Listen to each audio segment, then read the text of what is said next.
Hello दोस्तों, स्वागत है आपका मेरी नई कहानी में। वैसे तो मैं नोएडा का रहने वाला हूँ, पर ये कहानी उस समय की जब मैं अपनी बहन से मिलने मुंबई आया था और वापसी के लिए रेलवे स्टेशन पर ट्रेन का इंतज़ार कर रहा था। मेरे पास दुनिया की अरह सुख-सुविधाएँ थी।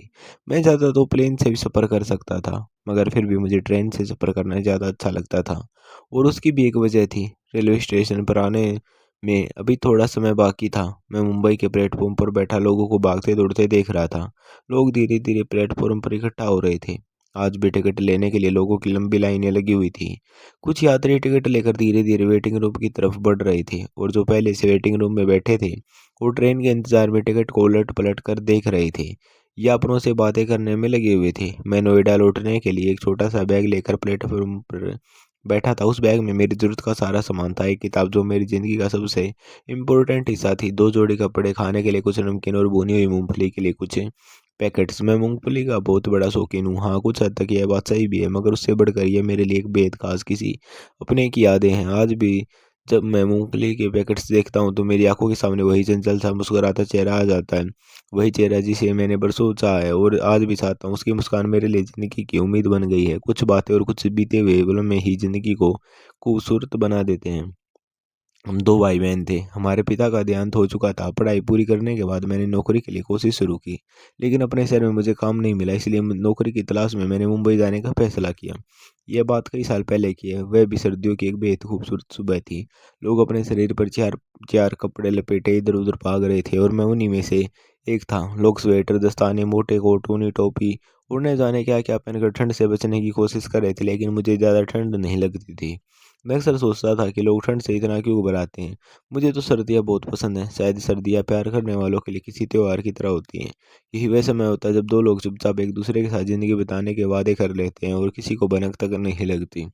उस दिन कोहरे ने पूरे वातावरण को अपने घेरे में घेर लिया था। एक कदम की दूरी पर भी कुछ भी दिखाई नहीं दे रहा था। सूरज कब का नींद से जाग कर कोहरा हटाने की कोशिश कर रहा था। मैं मुंबई के रेलवे स्टेशन पर बैठा ट्रेन की प्रतीक्षा कर रहा था। लगभग आधे घंटे के इंतजार के बाद दूर से ट्रेन की सीटी सुनाई दी और मानो मेरी सांसों में फिर से जान आ गई। यह उन दिनों की बात है जब मैं इसी ट्रेन से नौकरी की तलाश में मुंबई जा रहा था। मेरे दोस्तों ने बताया था कि मुंबई में आसानी से काम मिल जाता है। पूरे देश के लोग वहाँ कमाई की आशा लेकर जाते हैं और साथ ही उसकी सुंदरता का आनंद भी उठाते हैं। खैर, मैं भी मुंबई में अपनी किस्मत आजमाने के लिए टिकट हाथ में लिए ठंड की उस कड़कती सुबह का आनंद ले रहा था और मूंगफली खाते हुए अपने ख्यालों में खोया हुआ था। कई सारे लोग काम की तलाश में मुंबई आते हैं, काम करने के साथ साथ यहाँ के नज़ारे भी देखते हैं। मैं भी काम के सिलसिले में मुंबई जा रहा था। टिकट हाथ में थी, ठंडी सुबह थी। मैं मूंगफली खाते हुए उस मौसम का मजा ले ले रहा था। ट्रेन आई तो मैंने अपना बैग उठाया और जिस डिब्बे में मेरी सीट थी उसमें चढ़ गया। अंदर कुछ यात्री पहले से ही बैठे थे। सामने की सीट खाली थी, तो मैंने बैग वहीं रखा और खुद पास वाली सीट पर बैठ गया। सौभाग्य से मेरी सीट अकेले की थी, किसी और के साथ शेयर नहीं करनी थी। करीब 10 मिनट बाद ट्रेन ने सीटी दी और धीरे-धीरे चलने लगी। स्टेशन से काफ़ी लोग सवार हुए थे। धीरे-धीरे डिब्बों में भीड़ बढ़ गई, लेकिन मेरे सामने वाली सीटें अभी भी खाली थी। जब ट्रेन पूरी तरह चल पड़ी, तो मुझे हल्का महसूस हुआ। मैं खिड़की के पास बैठकर बाहर देखने लगा। कुछ ही देर में ट्रेन की रफ्तार फिर थोड़ी धीमी हुई। बाहर खेत, गाँव और दूर-दूर तक फैले पेड़ों के नज़ारे थे। मैं सब कुछ बड़े ध्यान से देख रहा था, जैसे हर चीज़ ने मुझे से कुछ कहने की कोशिश कर रहा हूँ। ट्रेन रुक गई, वहाँ कुछ यात्री चढ़े, कुछ नीचे उतरे। 5 मिनट के बाद ट्रेन फिर से चल पड़ी और कुछ ही सेकंड में रफ्तार पकड़ ली। पेड़, खेत, सड़कें सब पीछे छूटते जा रहा था और मैं खिड़की के बाहर की दुनिया में खोया हुआ था। साथ ही दिमाग में यही चल रहा था, मुंबई पहुंचकर नौकरी कैसे मिलेगी, कितने दिन लगेंगे, क्या मुझे कुछ अच्छा काम मिलेगा। तभी अचानक मेरे कानों में किसी लड़की की आवाज़ पड़ी, एक्सक्यूज मी। मैं कुदरत के खूबसूरत नज़ारों से ध्यान हटाकर आवाज़ की दिशा में देखने लगा। मेरी नज़रों से आवाज़ की ओर उठी। सामने एक सुंदर चंचल सी लड़की खड़ी थी। उस लड़की की उम्र कोई 20-22 साल रही होगी। वो मेरी ओर ही देख रही थी। वो लड़की बेहद खूबसूरत थी। अब मेरी नज़रें उसके मासूम चेहरे पर टिक गई। गोरा निखरा रंग, सुनहरे बाल, संतुलित कद-काठी और उसे देखकर मन ही मन में उसकी खूबसूरती का तारीफ करने लगा। उसने दोबारा कहा, एक्सक्यूज मी। मैंने कहा, जी कहिए। उसने कहा, इस सीट की ओर इशारा किया जहां मैंने अपना बैग रखा था और पूछा, क्या मैं यहाँ बैठ सकती हूँ। मैंने उसकी ओर देखकर तुरंत जवाब दिया, हाँ हाँ बिल्कुल। इतना कहते ही मैंने अपना बैग उठाकर अपनी गोदी में रख लिया। उठ आकर बैठ गई। कुछ देर तक हम दोनों चुप रहे। वह भी बाहर खिड़की की ओर देखने लगी। बीच बीच में उसने एक दो बार मेरी तरफ भी देखा। सच कहूँ तो मैं तो उसकी खूबसूरती में खो गया था। थोड़ी देर बाद मैंने बात शुरू शुरू करने की कोशिश की और पूछा, "क्या ये सीट आपकी है?" वो मुस्कुराते हुए बोली, "नहीं, दरअसल मैं देर से पहुंची थी इसलिए अपने डिब्बे तक नहीं जा सकी।" जैसे-तैसे इस डिब्बे में चढ़ गई। टिकट चेकर से बात की तो उन्होंने कहा, "जब आप अगला स्टेशन नहीं आता, आप यहीं बैठ जाएँ। फिर मैं अपने डिब्बे में चली जाऊँगी।" वो लड़की बड़ी बेफ़िक्री से बात कर रही थी। उसके चेहरे पर ज़रा भी घबराहट या परेशानी नहीं थी। मैंने कहा, "ठीक है, कोई बात नहीं।" वो हँसते हुए बोली, "वैसे तुम्हारे दिल में तो लड्डू फूट रहे होंगे ना, एक सुंदर लड़की तुम्हारे सामने बैठी है।"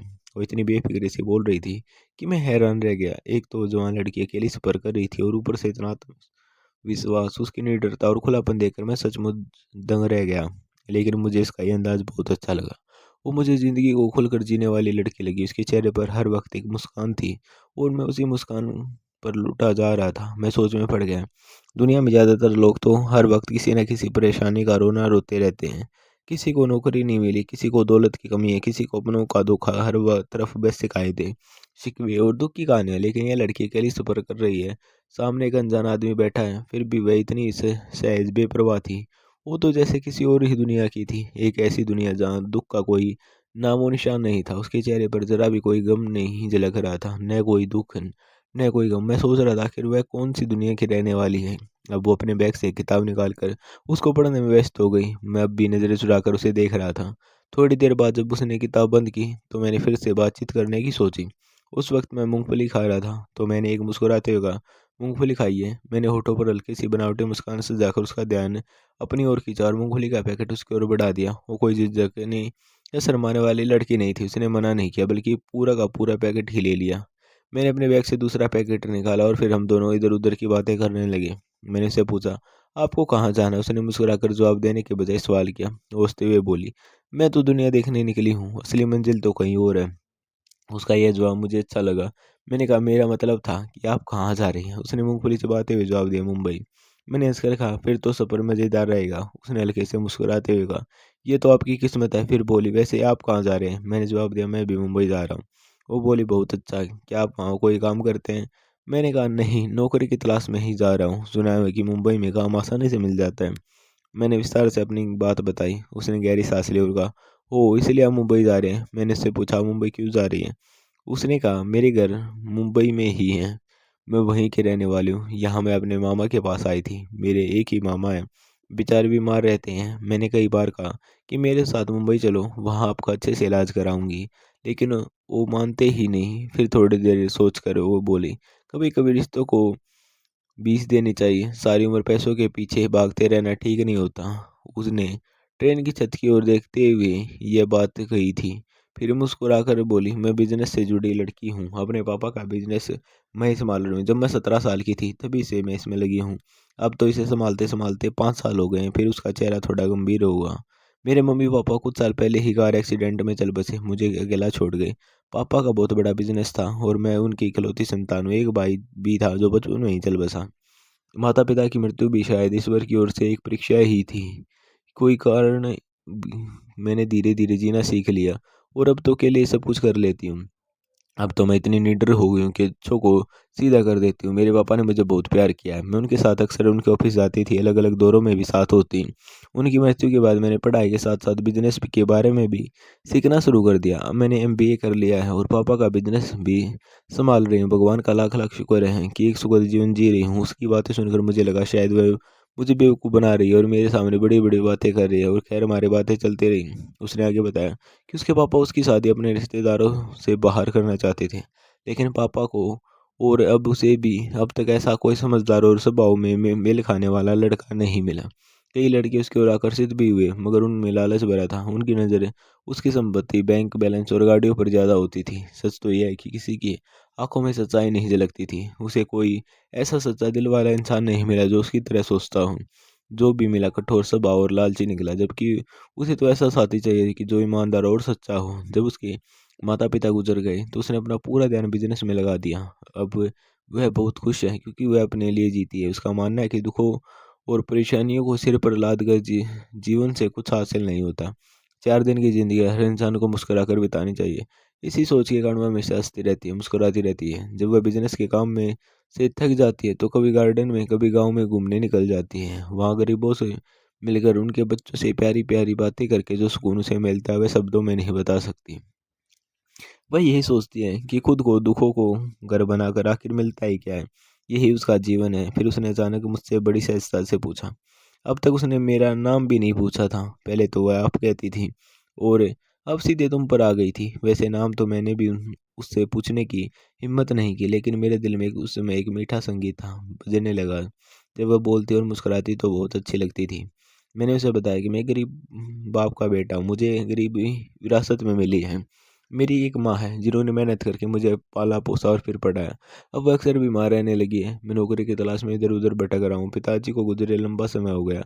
हम दो भाई बहन हैं। मैं अपनी बहन को माँ के पास छोड़कर अपने शहर से निराश होकर मुंबई की नौकरी ढूंढने जा रहा हूँ। मेरे साथ दो और जिंदगियां जुड़ चुकी हैं। खुद को और उन्हें जिंदा रखने के लिए संघर्ष कर रहा हूँ। यही सब मेरी ज़िंदगी में चल रहा है। अभी बहन की शादी भी करनी है और बाकी की सब भगवान पर छोड़ रखा। मैंने अपनी बात पर जोर देते हुए कहा और फिर चुप हो गया। जैसे ही शांत हुआ वह मुस्कुरा दी। तुम मेरी गरीबी पर हंस रही हो? मैंने नाराजगी से पूछा। वह मुस्कुराते बोले, नहीं, अरे मैं तो तुम पर हंस रही हूँ कि मर्द होकर कठिनाइयों से लड़ने की बजाय निराश हो बैठे हो। मर्द होकर ऐसे निराश भरे शब्द तुम्हें अच्छे नहीं लगते। तुम्हारी उदासी तुम्हारे हाव भाव से झलक रही है। अभी तुम जवान हो, पढ़े लिखे हो, फिर निराशा क्यों? हमारी बातों का सिलसिला अभी चल ही रहा था कि ट्रेन ने एक स्टेशन पर रुकने की सूचना दी। जैसे ही गाड़ी स्टेशन पर रुकी मैं नीचे उतरने के लिए उठा और उससे कहा, यहीं रुकना, मैं कुछ खाने के लिए लाता हूँ। गाड़ी में चाय, गर्म पकवान और जाने क्या क्या बेचने वाले आए तो, लेकिन मैंने कुछ नहीं लिया। बस मूंगफली और नमकीन पर ही गुजारा किया था। पानी की बोतल भी वैसे ही पड़ी थी क्योंकि सर्दियों में प्यास कम ही लगती है। मैं नीचे जाने वाला था कि उसने मुझे रोक दिया। फिर बोली, मैं जाती हूँ, जानते हो क्या, आजकल लड़कियों की बातें ज़्यादा चलती हैं और मैं तो सुंदर भी हूँ। देखना, मुझे भीड़ में सबसे पहले सब मिल जाएगा। उसने तिरछी नज़र से मेरी ओर देखा और मुस्कुराने लगी। मैं सोच रहा था कि बड़ी निडर लड़की है, शायद उसकी बात मुझे भी थोड़ी चुभ सी गई। वह नीचे उतर गई और उसने वही कर दिखाया। वह बाहर खड़ी थी और मैं खिड़की से बाहर जाकर देखने लगा। वो जहाँ भी कुछ लेने गई भीड़ में सबसे अलग दिखाई दे रही थी। ऐसा लग रहा था मानो सब उसके इशारे के इंतजार में हो। जो वो जहाँ भी कुछ लेने गई भीड़ में सबसे अलग दिखाई दे रही थी। ऐसा लग रहा था मानो सब उसके इशारे के इंतजार में हो। सामान बेचने वाले उसके चारों ओर ऐसे आवाजें लगा रहे थे जैसे वह कोई और ही प्राणी हो। वह वहां भी मुस्कुरा रही थी। मैं अंदर बैठा ये नज़ारे देख रहा था। मैं मन ही मन पुरुषों की मानसिकता पर हैरान हो रहा था। अपने घर की औरतों के लिए कुछ नहीं कर सकते और दूसरी औरतों के दीवाने बन जाते हैं। थोड़ी देर में वह क्या क्या लेकर वापस आई मुझे ठीक से दिखा भी नहीं, लेकिन उसके हाथ में बुनी हुई मूंगफली के कुछ कई पैकेट्स थे और मैं हैरान रह गया। मेरी नज़र उन्हीं पैकेट्स पर टिक गई। मैंने पूछा, इतने सारे पैकेट्स? वो मुस्कुरा कर बोली, हाँ, मुझे पता है कि तुम मूंगफली के शौकीन हो और रास्ते में बातों बातों में न जाने कितने पैकेट्स खा गई। और ये रख लो, मेरी तरफ से सफ़र में ये काम आएंगे। मैं थोड़ा जब गया और बोला, आपने मेरी गरीबी का मजाक उड़ाया है, मैं यह नहीं लूँगा। उसने मेरी नाराज़गी को भांपते हुए बड़े प्यार से कहा, तुम भी कितने नादान हो, मैं तुम्हारी गरीबी का मजाक क्यों उड़ाऊंगी? मैं तो बस एक हम सफ़र होने के नाते लाई हूँ। और फिर मैंने भी तो तुमसे एक पैकेट लिया था। ट्रेन चल पड़ी, लेकिन हमारे बीच की बातों का सिलसिला नहीं थमा था। कई स्टेशन बीत गए, लेकिन उसने एक बार भी अपने डिब्बे में लौटने की बात नहीं की थी। और सच कहूँ तो मैं भी उसका साथ चाहता था। फिर भी मैंने पूछ लिया कि आप अपने डिब्बे में नहीं जाएंगी? वो भले से मुस्कुराई और बोली, इतना अच्छा साथी मिला हो तो इस पगली का दिल कैसे करेगा कि उसे छोड़कर मैं दूँ। मैं चौंक गया। एक लड़की होकर वो इतनी बेफ़िक्री से बात कर रही थी। ऐसी बातें तो मैंने सिर्फ मर्दों से सुनी थी, लेकिन आज वो हर रूढ़ी को तोड़ रही थी। मैं भी मुस्कुरा दिया। कितना खुशनसीब सफ़र था और कितनी हसीन हमसफ़र। मेरे मन में बस यही चल रहा था कि ये ट्रेन किसी बेशकीमती हीरे से कम नहीं हो और हर किसी को ऐसा सफ़र और ऐसा हमसफ़र नसीब नहीं होता। इतना लंबा सफ़र अब कब कट गया पता ही नहीं चला। अब मुंबई आने वाली थी और मेरा दिल बेचैन हो गया था। दिल कर रहा था ये ट्रेन बस यूं ही चलती रहे, मैं उसे यूं ही बातें करता ना और ये सफ़र कभी ख़त्म ना हो। मगर सच तो ये था कि हम दोनों को अपने अपने रास्ते जाने था। ट्रेन स्टेशन पर रुक चुकी थी। यात्री उतरने लगे थे। मैंने भी अपना बैग उठाया। वह भी खड़ी हो गई। हम दोनों एक साथ ट्रेन से नीचे उतरे और फिर रेलवे स्टेशन से बाहर आ गए। अब मैं उसे बाय कह कर अपने रास्ते जा रहा था, लेकिन मेरे दिल की हालत ऐसी थी जैसे मैं कोई अनमोल चीज़ खोने जा रहा हूँ। आखिरकार मैंने कहा, ठीक है, अब मैं चलता हूँ। ज़िंदगी रही और ऊपर वाले ने चाहा तो शायद फिर कहीं किसी मोड़ पर मुलाकात हो जाएगी। वो अचानक मुस्कुरा कर बोली, कहाँ जा रहे हो भगोड़े? उसकी इस शब्द पर मैं चौंक गया, मगर अगले ही पल मुस्कुरा कर जवाब दिया, कोई नौकरी तलाश करने। और तुरंत बोली, अरे पागल, नौकरी खुद चलकर तुम्हारे पास आई है और तुम उसे छोड़कर कहीं और खोजने जा रहे हो? बेवकूफ़ कहीं के, नौकरी तो तुम्हारे सामने खड़ी है। सफ़र के दौरान भी वो मुझे ऐसे ही अजीब मगर प्यारे शब्दों से पुकारती थी। वो फिर कहने लगी, तुम्हें कहीं और नौकरी ढूँढने की ज़रूरत नहीं है, मैं तुम्हें नौकरी दिलवा दूँगी। तुम अच्छे हो, पढ़े लिखे हो और तुम्हारी बातों में मुझे अंदाज़ा हो गया है कि तुम शरीफ भी हो। मुझे अपने बिज़नेस के लिए तुम्हारे जैसे ही किसी ईमानदार इंसान की ज़रूरत है। इतना कहकर उसने अपने ड्राइवर को फ़ोन किया। कुछ ही मिनटों में एक शानदार चमकती कार स्टेशन पर आ पहुँची, जैसे वह पहले से ही उसके लिए खड़ी हो। ये सब देखकर मुझे यकीन होने लगा कि ट्रेन में जो कुछ उसने कहा वह सब सच था, जिसे मैं मज़ाक समझ रही थी, और दरअसल उसका सच था। मैंने उसके साथ उसकी फैक्ट्री में 6 महीने तक काम किया और फिर एक दिन वह खुद मेरे पास आई और मुझे शादी के लिए प्रपोज़ किया। पहले तो मुझे लगा कि वो मज़ाक कर रही है, लेकिन उसने बड़ी गंभीरता से मुझे यकीन दिलाया कि वो सच कह रही है। उसने कहा, मैंने तुम्हें पहली ही मुलाकात में पसंद कर लिया था। सोचो तो सही, क्या मैं इतनी बेवकूफ़ हूँ कि एक पूरे लंबे सफ़र में यूं ही तुमसे बातें करती रही। मैंने तुम्हें पहली ही नज़र में अपना जीवन साथी मान लिया था। मैं स्तब्ध खड़ा था, क्योंकि मैं तो खुद को उसके ड्राइवर के मुकाबले में भी नहीं समझता था। लेकिन उसने मुझे अपने जीवन साथी को रूप में चुन लिया था। ना औरत का कोई नहीं समझ सकता, उसके कई रूप होते हैं और हर रूप अनोखा होता है। वो मुझे बोली, अब तुम्हें किसी कहीं और नौकरी ढूंढने की जरूरत नहीं है, मेरा सब कुछ तुम्हारा है। मैंने इन 6 महीनों में तुम्हें अच्छे से परख लिया है और अब मैंने अपना जीवन साथी चुन लिया है। बोलो, क्या तुम्हें मंजूर है? मेरे तो शब्द ही थम गए थे, मैं भला कैसे मना कर सकता था। किस्मत खुद चलकर मेरे पास आई थी, मैं उसे खोना नहीं चाहता। उसने जो कहा वह करके दिखाया। 3 महीने बाद उसने मुझसे शादी कर ली। इस तरह हम पति पत्नी के खूबसूरत रिश्ते में बंध गए। मैं अपनी किस्मत पर हैरान था कि ये सब कैसे हो गया। हमारी ज़िंदगी हँसी खुशी बीतने लगी। उसने मुझे जैसे एक साधारण इंसान को प्यार और इज़्ज़त दी, एक बेहतरीन पत्नी बनकर दिखाया। भगवान ने हमें पहले एक बेटा और फिर लक्ष्मी के रूप में एक बेटी दिया। मैं पूरी तरह मुंबई में बस गया था। अपनी बहन की शादी मैंने नोएडा में रिश्तेदारों में कर दी थी और माँ को अपने पास ही ले आया था। मेरी शादी के तीसरे साल एक दिन माँ हमें छोड़कर इस दुनिया से चली गई। उन दुख के दिनों में मेरी पत्नी ने मुझे बहुत सहारा दिया। शायद वह ना होती तो मैं टूट चुका होता, लेकिन शायद किस्मत को कुछ और ही मंजूर था। मेरी बहन अब अपने घर में खुशहाल है, लेकिन मेरी वह चंचल हंसमुख पत्नी अब मेरे साथ नहीं है। शादी के 5 साल बाद किसी बीमारी की वजह से वह मुझे अकेला छोड़कर इस दुनिया से चली गई। अब मेरे पास उसकी यादें हैं, उसकी बातें हैं, उसकी कुछ निशानियाँ, उसका बिज़नेस मैं ही सँभाल रहा हूँ। मेरी बेटी अब 10वीं कक्षा में पढ़ रही है और बेटा उच्च शिक्षा के लिए लंदन चला गया। आज भी जब मैं अपनी बहन से मिलकर मुंबई लौट रहा था, वहीं स्टेशन पर आ गया, जहाँ पहली बार पत्नी से मुलाकात हुई थी। ट्रेन भी वही है। हाँ, डिब्बा और सीटें ज़रूर अलग हैं, लेकिन खिड़की उसी दिशा की है। रेलवे की पटरी भी वही है, ट्रेन की आवाज़ भी वैसी ही है। बस वो नहीं है तो मेरी हमसफ़र, मेरी जीवन संगिनी, उसने मुझे बदल दिया। मुझे कूड़े के ढेर से उठाकर महल में बसा दिया। आज मेरे पास सब कुछ है, पैसा, इज़्ज़त, लेकिन वो नहीं है। आज मैं उस ट्रेन से नोएडा से मुंबई का सफ़र करता हूँ, वही कपड़े, वही बैग, वही मूँगफली के खाली पैकेट और उसकी दी हुई किताब आज भी मेरे पास है। उस किताब से उसकी खुशबू आती है, जो मुझे उसकी यादों में ले जाती है। हर महीने में एक बार मैं नोएडा और मुंबई का सफ़र करता हूँ, सिर्फ़ इस उम्मीद से कि शायद कभी मेरी हमसफ़र मुझे फिर से मिल जाए। शायद कभी फिर से मेरी वह पत्नी, मेरी हमसफ़र उसी ट्रेन में कहीं दिखाई दे। लेकिन मैं जानता हूँ वो अब इस दुनिया में